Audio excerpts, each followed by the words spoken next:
ରେଞ୍ଜର ଆସିଥିଲା 50ଟା ପ୍ରଶ୍ନ ଠିକ୍ ଅଛି। ତାହାର ସଠିକ୍ ପ୍ରଶ୍ନ ଏବଂ ଆନ୍ସର ସହିତ ଦେଖିବା ଠିକ୍ ଅଛି।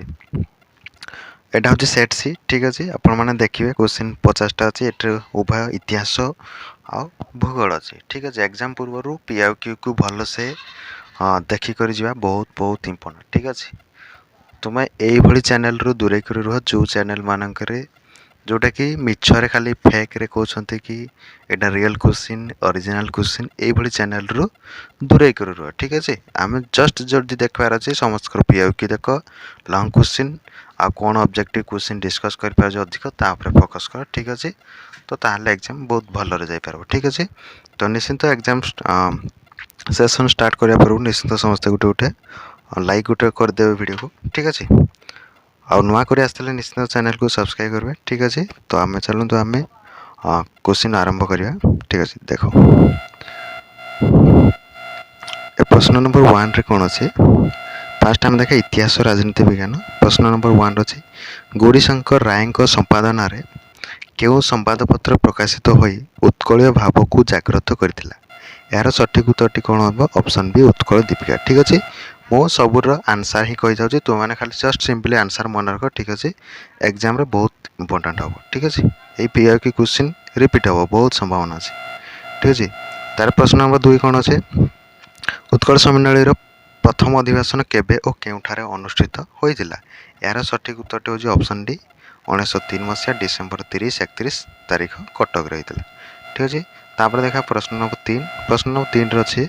के मांद्राज विधान परिषदर सदस्य थिले कहूँ सी हूँ सठिक उत्तर हूँ यार सठिक उत्तर हूँ ऑप्शन बी विश्वनाथ कर ठीक अच्छे। तापर देखा परवर्ती प्रश्न नंबर 4 अच्छी स्वतंत्र ओडिशा प्रदेश प्रथम विधानसभा आसन संख्या केते थिला यार सठिक उत्तर हूँ ऑप्शन सी केते 60 थिला ठीक अच्छे। तापर देखा प्रश्न नंबर 5 रे कौन अच्छी प्रश्न नंबर 5 अच्छी 1947 मसीहा जून 27 तारीख में भारत सरकार देशीय राज्य विभाग नामक एक नूतन विभाग सृष्टि कलापर किए यार शासन सचिव होइथिले ठीक अच्छे। यार सठिक उत्तर ऑप्शन सी VP मेनन ठीक अच्छे। तो यार सठिक उत्तर कौन हो ऑप्शन सी VP मेनन। तापर देखा परवर्ती प्रश्न नंबर 6 प्रश्न नंबर 6 रे निम्न राज्य मानक मध्यरु केउ राज्य मानक रे विधान परिषद रही विधान परिषद रही कार देख आमर अच्छी ऑप्शन बी यार सठिक उत्तर हूँ बिहार कर्नाटक महाराष्ट्र उत्तर प्रदेश आंध्र प्रदेश ठीक अच्छे।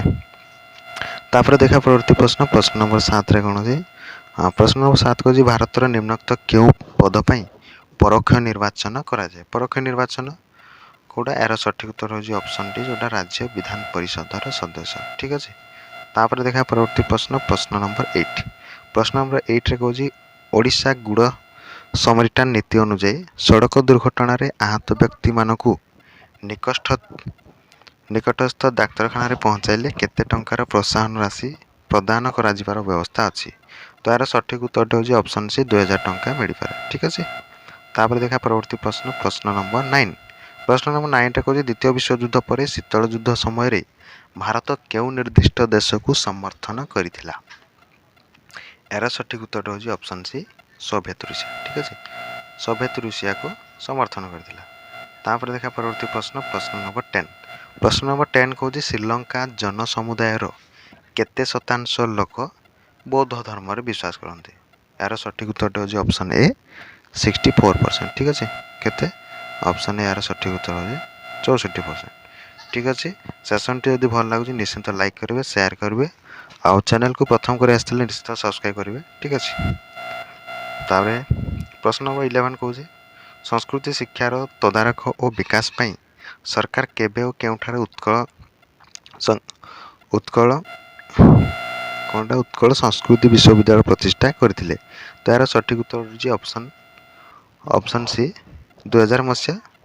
भुवनेश्वर ठीक अच्छे। तो यार सठिक उत्तर टी कौन हम ऑप्शन सी। तापर देखा परवर्ती प्रश्न नंबर 12 रे कौन अच्छी प्रश्न नंबर 12 को ओडिशा रे केंद्रीय मधुर जल मत्स्य चाष केन्द्र केउठारे अवस्थित। यार सठिक उत्तर टी ऑप्शन ए कौशल्या गंग ठीक अच्छे कौन कौशल्या गंग। ठीक अच्छे तापर देखा परवर्ती प्रश्न नंबर 13 कौन विंश शताब्दी में ओडिशा रे गंजाम जिलार ऋषिकुल्या नदी कूल केउं शिल्प प्रतिष्ठित होता तो यार सठिक उत्तर हूँ ऑप्शन डी रसायन शिल्प कौटा रसायन शिल्प तापर देखा परवर्ती प्रश्न नंबर 14 कौन निम्न मध्य केउंटी जातीय राजपथ 18 अटे NH18 कौटा से कौन झाड़ पोखरी यार सठिक उत्तर हूँ ऑप्शन बी जोटा कौन झाड़ पोखरिया बारिपदा बालेश्वर 80 किलोमीटर यहाँ तापर देखा परवर्ती प्रश्न नंबर 15 कौन कहे प्रश्न नंबर 15 कौन जे निम्नोक्त मध्य केउं केन्द्र शासित अंचल को स्वतंत्र राज्यर मान्यता मिली तो यार सठिक उत्तर हम ऑप्शन ए कौटा दिल्ली आउ कौटा जम्मू काश्मीर को तो यार सठिक उत्तर हम ऑप्शन ए तापर देखा परवर्ती प्रश्न नंबर 16 प्रश्न नंबर 16 कौन कहे गांधीजी बारिस्टर पढ़ापी केबे इंग्लैंड यात्रा करथिले इंग्लैंड केबे यात्रा करथिले ना ऑप्शन बी हो सठिक उत्तर जोटा हो अक्टोबर मास 1888 मसीह जाइए बारिस्टर पढ़ापी ठीक अच्छे तापर देखा प्रश्न नंबर 17 कौन स्वाधीन भारत प्रथम शिक्षा मंत्री किए थे ना सी थे मौलाना अबुल कलाम आजाद जोटा यार सठिक उत्तर हो ऑप्शन ए तापर देखा परवर्ती प्रश्न नंबर 8 प्रश्न नंबर 8 कौन द्वितीय गोलटेबल बैठक में किए अध्यक्षता करते यार सठिक उत्तर हूँ ऑप्शन डी रामसे मैकडोनाल्ड किए रामसे मैकडोनाल्ड तापर देखा परवर्ती प्रश्न नंबर 9 प्रश्न नंबर केते कौन प्रश्न नंबर 19 देख प्रश्न नंबर 19 कौन जे भारत छड़ा आंदोलन प्रभाव में पुरी जिलार निमापड़ा ठारी प्राण हर व्यक्ति नाम कौन तार नाम हूँ ऑप्शन बी जोटा किए ऑप्शन बी रो आंसर हूँ लक्ष्मण नायक ठीक अच्छे तापर देखा परवर्ती प्रश्न नंबर 20 कौन कौन नेताजी सुभाष चंद्र बोस केउं कॉलेज रु दर्शन शास्त्र सम्मान प्रथम श्रेणी स्नातक डिग्री हासिल करथिले ठीक अच्छे तो यार सठिक उत्तर कौन हम यार सठिक उत्तर हम option A Scottish church college ठीक अच्छे एटा टे निश्चिंत डाउट लगुच निश्चित एटा सठिक उत्तर कौन कमेंट रे जणाइबे ठीक अच्छे तो ऑप्शन ए हो पारे ना तो ऑप्शन बी भी हो पारे ठीक अच्छे से अनुसार कमेंट रे जणा तापर देखा प्रश्न नंबर 21 कहूँ आयतन दृष्टि केउं गड़जात क श्रेणीभुक्त नुहे क श्रेणीभुक्त कौटा नाला ना ऑप्शन डी हम यार सठिक उत्तर जोटा हम दशपल्ला ठीक अच्छे तापर देखा परवर्ती प्रश्न नंबर 22 कहूँ केउं मसीहारू गोआरे पर्तुगीज मानक शासन आरंभ होता गोआरे केबे करथिले ना 1540 मसीहारू से आरंभ करथिले यार सठिक उत्तर कौन हम ऑप्शन बी तापर देखा परवर्ती प्रश्न नंबर 23 कहूँ तृतीय पंचवार्षिक योजनार कार्यकाल अवधि कौन थिला यार सठिक उत्तर हम ऑप्शन सी जोड़ा 1961 रु 1966 मसीहा पर्यंत ठीक है तापर देखा प्रश्न नंबर 24 कौन कहूँ भारत में प्रथम भारतीय वैषयिक शिक्षानुष्ठान केउठारे शुभारंभ कराइला वैषयिक शिक्षानुष्ठान कौठारे ना खड़गपुर ठीक है यार सठिक उत्तर हूँ ऑप्शन ए खड़गपुर ठीक अच्छे ये इतिहास बर्तमान आज हूँ लास्ट क्वेश्चन जोड़ा इतिहास राजनीति विज्ञान से कौन शिशु मानक सुरक्षा और विकास पाई सरकार की पदक्षेप नहीं कौन कौन नहीं शिशु श्रमिक प्रथा उच्छेद कराई ग्रामांचल अंगनवाड़ी केन्द्र प्रतिष्ठा नहीं मध्याह्न भोजन योजना जननी सुरक्षा योजना ये चार्टा को नहीं जोटा ऑल अच्छे ऑल मार्क ठीक है ऑप्शन डी यार सठिक उत्तर जोटा 1 2 3 4 ठीक अच्छे यहाँ था इतिहास और राजनीति विज्ञान समस्त प्रश्न आम डिस्कस करते ठीक अच्छे तापर आम जा कौन जियोग्राफी आउ इकोनॉमिक्स ठीक अच्छे भूगोल और अर्थनीति 25 टी क्वेश्चन देखा ठीक अच्छे यहाँ स्टार्ट करने पूर्व निश्चिंत आपण मैंने लाइक करेंगे आउ शेयर करदे ठीक अच्छे आउ कौन निश्चिंत जदि आसी चैनल को प्रथम करी तो सब्सक्राइब करदे ठीक अच्छे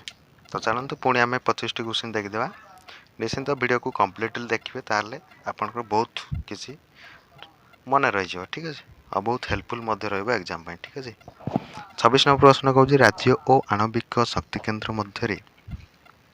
थिबा संपर्क दृष्टि क्यों जोड़ी ठीक नुहे क्यों जोड़ी ठीक नुहे देख आउ सब गुड़ा ठीक अच्छे तमिलनाडु राउतहटा ठीक अच्छे ये ठीक अच्छे ऑप्शन बी गुजरात काकरापड़ा ठीक अच्छे कर्णाटक नईगा ठीक अच्छे कि काईगा ठीक अच्छे तो महाराष्ट्र कौन हम कल्पकम किंतु यहाँ भूल दे महाराष्ट्र कैतापुर यार এটা ভুল আছে তো यार সঠিক উত্তরটি কোন হবে অপশন এ ঠিক আছে তারপরে দেখা পরবর্তী প্রশ্ন নম্বর 27 কହୁଛି କେଉଁ ପ୍ରକାର କୃଷି ଜନସଂଖ୍ୟା କମ୍ ଓ ଅଧିକ ଚାଷ ଉପଯୋଗୀ ଜମି ଥିବା ବିସ୍ତୃତ ଅଞ୍ଚଳରେ କରାଯାଏ ଏହାର ସଠିକ ଉତ୍ତରଟି କ'ଣ ହେବ ଅପସନ୍ ଏ ସଠିକ ଉତ୍ତର ହେବ ସଘନ କୃଷି ଠିକ ଅଛି ତାପରେ ଦେଖିବା ପ୍ରଶ୍ନ ନମ୍ବର 28 ରାଜ୍ୟ ଏବଂ ଫଳ ଉତ୍ପାଦନର ସମ୍ପର୍କ ଦୃଷ୍ଟିରୁ କେଉଁ ଯୋଡ଼ିଟି ଠିକ୍ ନୁହେଁ କ'ଣ କହୁଛି କେଉଁ ଯୋଡ଼ିଟି ଠିକ୍ ନୁହେଁ ରାଜ୍ୟ ଏବଂ ଫଳ ଉତ୍ପାଦନ ସମ୍ପର୍କ ଦୃଷ୍ଟିରୁ କେଉଁ ଯୋଡ଼ିଟି ଠିକ୍ ନୁହେଁ ଠିକ୍ ଅଛି ଦେଖ ତାମିଲନାଡୁରେ କହୁଛି ଲିଚୁ ନାଗପୁର କମଳା ଜାମ୍ମୁ କାଶ୍ମୀର ଅଖରୋଟ ମେଘାଳୟ ସପୁରୀ ଏହାର ସଠିକ ଉତ୍ତରଟି କ'ଣ ହେବ ଅପସନ୍ ଏ ଏଇଟା ଠିକ୍ ନୁହେଁ ତାମିଲନାଡୁରେ ଲିଚୁ ନୁହେଁ ଠିକ୍ ଅଛି ଆଉ ସବୁଗୁଡ଼ାକ ଠିକ୍ ଅଛି ତାପରେ ଦେଖା ପରବର୍ତ୍ତୀ ପ୍ରଶ୍ନ ନମ୍ବର 29 ଭାରତରେ ଆଧୁନିକ ଲୌହ ଶିଳ୍ପର ଭିତ୍ତିପ୍ରସ୍ତର ନିମ୍ନୋକ୍ତ କେଉଁଠାରେ ସ୍ଥାପିତ ହୋଇଥିଲା ଏହାର ସଠିକ ଉତ୍ତରଟି ହେବ ଅପସନ୍ ଏ ଯେଉଁଟା ଜାମସେଦପୁରରେ ହୋଇଥିଲା ଠିକ୍ ଅଛି ତାପରେ ଦେଖା ପରବର୍ତ୍ତୀ ପ୍ରଶ୍ନ ନମ୍ବର 30 କହୁଛି ନେପାନଗର ସହିତ ସମ୍ବାଦପତ୍ର ଛପା କାଗଜ କଳର ଯେଉଁ ସମ୍ପର୍କ ରେନୁକୁଟ ସହିତ କେଉଁ ଶିଳ୍ପର ସେହି ସମ୍ପର୍କ ରହିଛି ଏହାର ସଠିକ ଉତ୍ତରଟି ହେବ ଅପସନ୍ ବି ଯେଉଁଟା ଆଲୁମିନିୟମ ଶିଳ୍ପ ଠିକ୍ ଅଛି ତାପରେ ଦେଖା ପରବର୍ତ୍ତୀ ପ୍ରଶ୍ନ ନମ୍ବର 31 କ'ଣ କହୁଛି ପ୍ରତିବର୍ଷ କେଉଁ ଦିନଟି ବିଶ୍ୱ ଖାଉଟି ଦିବସ ରୂପେ ପାଳିତ ହୋଇଥାଏ ଏହାର ସଠିକ ଉତ୍ତରଟି ହେଉଛି ଅପସନ୍ ଏ ମାର୍ଚ୍ଚ 15 ଏଟାକୁ ମନାଯାଏ କେବେ ବିଶ୍ୱ ଖାଉଟି ଦିବସ ଠିକ୍ ଅଛି ତାପରେ ଦେଖା ପ୍ରଶ୍ନ ନମ୍ବର 32 କହୁଛି ନିମ୍ନତ କେଉଁ ଦେଶରେ ହେକ୍ଟର ପିଛା ଧାନ ଉତ୍ପାଦନ ସର୍ବନିମ୍ନ ଠିକ୍ ଅଛି ନିମ୍ନତ କେଉଁ ଦେଶରେ ହେକ୍ଟର ପିଛା ଧାନ ଉତ୍ପାଦନ ସର୍ବନିମ୍ନ ତ ଏଇ କ୍ୱେଶ୍ଚିନ୍ଟା ନିଶ୍ଚିତ କନଫ୍ୟୁଜ୍ ଅଛି ଠିକ୍ ଅଛି ତ ଆପଣମାନେ ନିଶ୍ଚିତ ଜଣାଇବେ କମେଣ୍ଟରେ ଯେ ଏହାର ସଠିକ୍ ଉତ୍ତରଟି କ'ଣ ହେବ ଠିକ୍ ଅଛି ତ ଏଇ କ୍ୱେଶ୍ଚିନ୍ର ଆନ୍ସର୍ ମୁଁ କିଛି କହୁନାହିଁ ତ ଆପଣମାନେ ଜଣାଇବେ କ'ଣ ହେବ ଠିକ୍ ଅଛି ଏଇଟା ଟାସ୍କ ରହିଲା କମେଣ୍ଟରେ ଜଣାଇବେ ଏଇଟା ତାପରେ ଦେଖା ପ୍ରଶ୍ନ ନମ୍ବର କେତେ 33 ଦେଖ ଠିକ୍ ଅଛି ପ୍ରଶ୍ନ ନମ୍ବର 33 ଅଛି ନିମ୍ନତ କେଉଁ କ୍ଷେତ୍ରରେ ପ୍ରଚ୍ଛନ୍ନ ବେକାରୀ ଦେଖାଯାଏ ପ୍ରଚ୍ଛନ୍ନ ବେକାରୀ ଦେଖାଯାଏ କେଉଁଟା ନା ଅପସନ୍ ବି ଯେଉଁଟା କୃଷି କ୍ଷେତ୍ର ଠିକ୍ ଅଛି ତାପରେ ଦେଖା ପ୍ରଶ୍ନ ନମ୍ବର 34 ଅଛି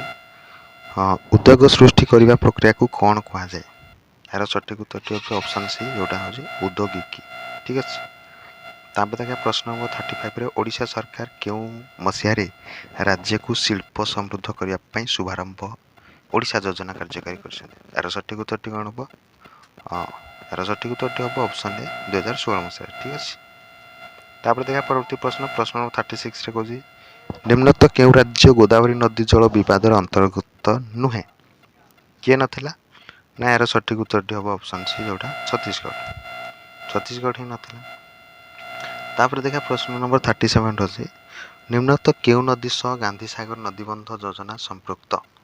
ଏହାର ସଠିକ ଉତ୍ତରଟି ହେବ ଅପସନ୍ ବି ଚମ୍ବଲ ଚମ୍ବଲ ନଦୀ ଠିକ୍ ଅଛି ତାପରେ ଦେଖା 38ରେ କ'ଣ କହୁଛି ଯେ ଅଭ୍ର ଯେମିତି ବୈଦ୍ୟୁତିକ ଶିଳ୍ପ ସହ ଡ୍ୟାସ୍ ଇସ୍ପାତ ଶିଳ୍ପ ପାଇଁ କରାଯିବ ଅପସନ୍ ସି ହେବ ବକ୍ସାଇଟ୍ ଠିକ୍ ଅଛି ଏହାର ସଠିକ ଉତ୍ତରଟି କ'ଣ ହେବ ଅପସନ୍ ସି ବକ୍ସାଇଟ୍ ତାପରେ ଦେଖା ପ୍ରଶ୍ନ ନମ୍ବର 39 ନିମ୍ନୋକ୍ତ କେଉଁ ଖଣିଜଟି ସମୁଦ୍ର ଶଯ୍ୟାରେ ପ୍ରଚୁର ପରିମାଣରେ ମହଜୁଦ ଅଛି ଏହାର ସଠିକ ଉତ୍ତରଟି ହେବ ଅପସନ୍ ଏ ଯେଉଁଟା ମାଙ୍ଗାନିଜ୍ ଗୁଟିକା ଠିକ୍ ଅଛି ତାପରେ ଦେଖା ପରବର୍ତ୍ତୀ ପ୍ରଶ୍ନ ନମ୍ବର 40 ଅଛି ଶକ୍ତି ଉତ୍ପାଦନ ଦୃଷ୍ଟିରୁ ଓଡ଼ିଶାର କେଉଁ ସ୍ଥାନଟି ଅନ୍ୟ ତିନୋଟି ଠାରୁ ଭିନ୍ନ ଏହାର ସଠିକ ଉତ୍ତରଟି ହେବ ଅପସନ୍ ଏ ହୀରାକୁଦ ଠିକ୍ ଅଛି ଏଠି ଭିନ୍ନ ଅଛି ତାପରେ 41ରେ କ'ଣ ଅଛି କେଉଁ ସମ୍ବଳଟି ବିକାଶ ସ୍ତର ଅନୁସାରେ ଗ୍ରହଣଯୋଗ୍ୟ ନୁହେଁ ବିକାଶ ସ୍ତର ଅନୁସାରେ ଗ୍ରହଣଯୋଗ୍ୟ ନୁହେଁ ଏହାର ସଠିକ ଉତ୍ତରଟି କ'ଣ ହେବ ଅପସନ୍ ଡି ହେବ ଯେଉଁଟା ବ୍ୟକ୍ତିଗତ ସମ୍ବଳ ଠିକ୍ ଅଛି ତାପରେ ଦେଖା ପରବର୍ତ୍ତୀ ପ୍ରଶ୍ନ ନମ୍ବର 42ରେ ଯେ ଭାରତର କେଉଁ ରାଜ୍ୟରେ ଥିବା ସର୍ବାଧିକ ଚାରଣ ଭୂମିରେ ମୁଖ୍ୟତଃ ପଶୁପାଳନ କରାଯାଏ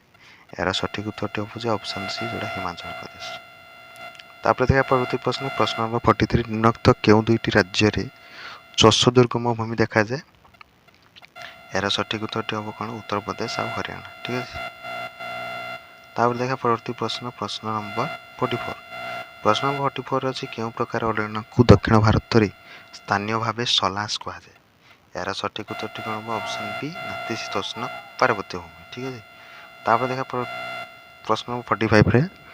ଦକ୍ଷିଣ ଭାରତରେ ଦେଖାଯାଉଥିବା ସିଂହ ଲାଞ୍ଜ ବିଶିଷ୍ଟ ହନୁମାଙ୍କଡ଼ ନିମ୍ନୋକ୍ତ କେଉଁ ଜାତିର ପ୍ରାଣୀ ଅଟେ ଏହାର ସଠିକ ଉତ୍ତରଟି ହେଉଛି ଅପସନ୍ ବି ବିପଦଗ୍ରସ୍ତ ପ୍ରାଣୀ କ'ଣ ବିପଦଗ୍ରସ୍ତ ପ୍ରାଣୀ ଅଟେ। ପ୍ରଶ୍ନ 46 ଅଛି ଶୀଘ୍ର ସଢ଼ି ଯାଉଥିବା ଦ୍ରବ୍ୟଗୁଡ଼ିକର ପରିବହନ ପାଇଁ କେଉଁ ମାଧ୍ୟମଟି ଅଧିକ କାର୍ଯ୍ୟକ୍ଷମ?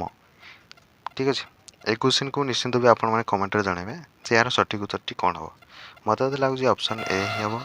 ଅପସନ୍ ଡି ମଧ୍ୟ ବି ହେବ। ଠିକ୍ ଅଛି, ତ କ'ଣ ଆନ୍ସର୍ ଆସିବ ସେ ଅନୁସାରେ ଆପଣମାନେ କମେଣ୍ଟରେ ଜଣାଇବେ। ତାର ପ୍ରଶ୍ନ 47 ଅଛି ନିମ୍ନୋକ୍ତ କେତେ ନମ୍ବର ଜାତୀୟ ରାଜପଥଟି ଦୀର୍ଘତମ ଅଟେ? ଏହାର ସଠିକ୍ ଉତ୍ତରଟି କ'ଣ ହେବ? Option B 44 number. ଠିକ୍ ଅଛି, କେତେ ନମ୍ବର ନା 44। ଠିକ୍ ଅଛି,